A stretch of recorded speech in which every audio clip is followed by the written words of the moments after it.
Sheikh chilli और खुद। एक बार घर वालों ने शेख चिल्ली को घास खोदने के लिए जंगल भेज दिया। दोपहर तक उसने एक गट्ठर घास खोद ली और गट्ठर उठाकर घर चला आया। घर वाले बड़े खुश हुए, पहली बार शेख चिल्ली ने कोई काम किया था।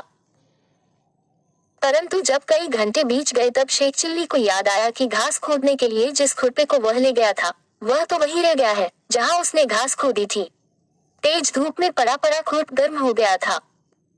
चिल्ली ने चिलचिलाती धूप में पड़ा हुआ अपना गर्म तवेसा तब तक खुरप मूठ से पकड़ा, लेकिन मूठ भी गर्म हो चुकी थी। शेख चिल्ली घबरा गया, अरे खुरपे को तो बुखार चढ़ गया है।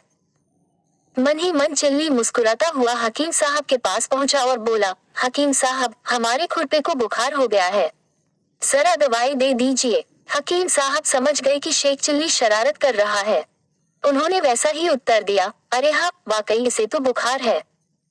जाओ जल्दी से इसे रस्सी से बांधकर कुएं में लटकाकर डुबकी लगवा दो। तब भी बुखार न उतरे तो इसे मेरे पास ले आना। शेख चिल्ली चला गया। शेख चिल्ली ने रस्सी ने खुरप बांधा और उसे कुएं में लटकाकर खूब गोते लगवाया। थोड़ी देर बाद उसने उसे ऊपर खींचा। खुरप ठंडा हो चुका था। चिल्ली ने हकीम साहब को धन्यवाद दिया। संयोगवश एक दिन हकीम साहब के दूर की एक रिश्तेदार को तेज बुखार हो गया था। वो बूढ़ी उन्हीं से अक्सर दवाई लेने आती थी। वो शेख चिल्ली के पड़ोस में रहती थी। चिल्ली ने देखा कि तेज बुखार से तपती हुई उस 70 वर्ष की बुढ़िया को लोग हकीम साहब के पास ले जाना चाहते हैं। शेख चिल्ली को शरारत सूझी। उसने हकीम साहब को बताया हुआ नुस्खा उन्हें बताते हुए कहा कि हकीम साहब जो वहां बताएंगे मैं यही बताए देता हूँ। दादी जान को तेज बुखार है, यह गर्म खुरपे सी तप रही है। इसका सबसे अच्छा इलाज यह है कि इन्हें किसी कुएं या तालाब में खूब अच्छी तरह डुबकी लगवाओ। बुखार नाम की चीज सदा के लिए दूर हो जाएगी। यह तरकीब मुझे हकीम साहब ने खुद बताई थी। लोगों ने शेख चिल्ली की बात मान ली और बुढ़िया को एक पीढ़े पर बैठाकर रस्सियों से बांधकर कुएं में लटका दिया। कुएं के पानी में बुढ़िया को खूब डुबकियां लगवाई गई। कई डुबकियां लगवाने के बाद जब बुढ़िया को बाहर निकाला गया तो वह ठंडी पड़ चुकी थी। उसके प्राण पखेरु उड़ गए थे।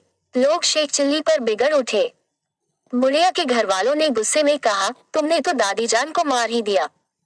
शेख चिल्ली बोला, मियां, मैंने केवल बुखार की गारंटी ली थी। अच्छी तरह देख लो बुखार उतर गया है या नहीं। हकीम साहब का नुस्खा गलत नहीं है, यह उन्हीं की बताई हुई तरकीब है। खुद जाकर पूछ लो। तरकीब गलत होती तो इस बुढ़िया का बुखार न उतरता। लोग हकीम साहब के पास गए।